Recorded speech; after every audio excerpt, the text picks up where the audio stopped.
हाल ही में बजट 2026-27 पेश किया गया है। उम्मीद है मैं अपने आसान शब्दों से आपको इस बजट में आखिर है क्या समझा सकूं। पहले तो बजट के बारे में कुछ इंपॉर्टेंट फैक्ट जानते हैं। हमारे संविधान में बजट शब्द का उल्लेख ही नहीं है, लेकिन आर्टिकल 112 के तहत इसे वार्षिक वित्तीय विवरण यानी एनुअल फाइनेंशियल स्टेटमेंट कहा गया है। पहली बार स्वतंत्र भारत का बजट 1947 में वित्त मंत्री षणमुगम सेट्टी द्वारा पेश किया गया था और गणतंत्र भारत का पहला बजट 1950 में जॉन मेथाई द्वारा पेश किया गया था।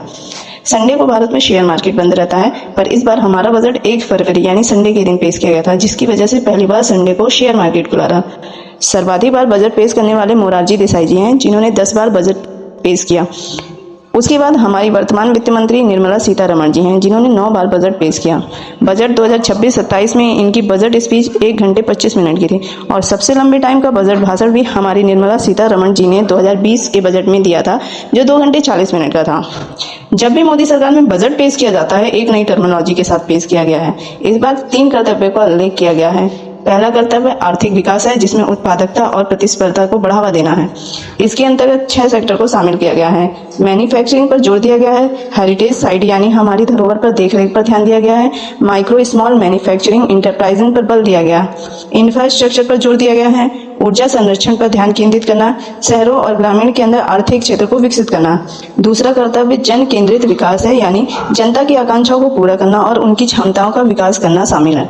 तीसरा समावेशी अवसर है, जिसमें सबका साथ और सबका विकास का उद्देश्य है और जनता तक सभी संसाधनों को पहुंचाना है। तो ये रहे बजट के इस बार के 3 कर्तव्य। अब जानते हैं क्या सस्ता हुआ और क्या महंगा। शराब और शेयर मार्केट में टैक्स बढ़ने पर यह महंगा हुआ है। वैसे शेयर मार्केट को आजकल का यूथ सट्टा बाजार की तरह देख रहा है, जिसे ध्यान में रखते हुए शेयर मार्केट पर टैक्स बढ़ाया गया है। लग्जरी घड़ियां, सिगरेट, बीड़ी, गुटखा, पान मसाला, ये सभी चीजें महंगी हुई। अब जानते हैं क्या सस्ता हुआ है। कैंसर की 17 प्रकार की दवाइयों पर छूट की वजह से कैंसर का इलाज सस्ता हुआ। दुर्लभ बीमारियों की 7 दवाइयों पर इंपोर्ट ड्यूटी फ्री कर दी गई। विदेश यात्रा और पढ़ाई पर TCS कम कर दिया गया है।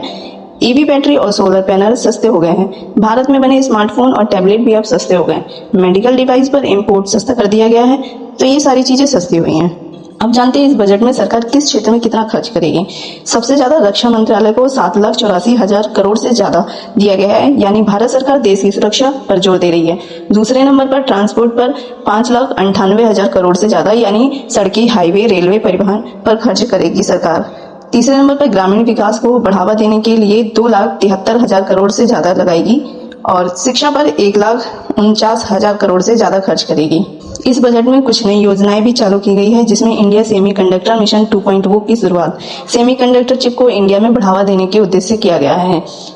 केरल, ओडिशा, आंध्र प्रदेश और तमिलनाडु में रेयर अर्थ कॉरिडोर बनाएगी, क्योंकि भारत में रेयर अर्थ मिनरल्स हैं, पर इनको प्रोसेस करने की क्षमता नहीं है। बिजली उत्पादकता पर ज्यादा फोकस कर रही है, जिससे उसमें यूज होने वाले प्रोडक्ट पर कस्टम ड्यूटी पर छूट दी गई है। बड़ी संख्या में डेटा सेंटर डेवलप किया जाएगा।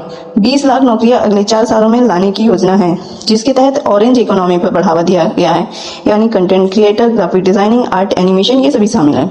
देश की छात्राओं के लिए स्टेम कोर्स खोलेगी, यानी देश की छात्रा साइंस, टेक्नोलॉजी, इंजीनियरिंग और मैथमेटिक्स में आए और भविष्य में महिला सशक्तिकरण बढ़े। इस वजह से ऐसा किया गया। कुल मिलाजुलाकर बजट 2026-27 आम आदमी की हेल्थ, इंफ्रास्ट्रक्चर, देश की सुरक्षा और मैन्युफैक्चरिंग पर फोकस करता है।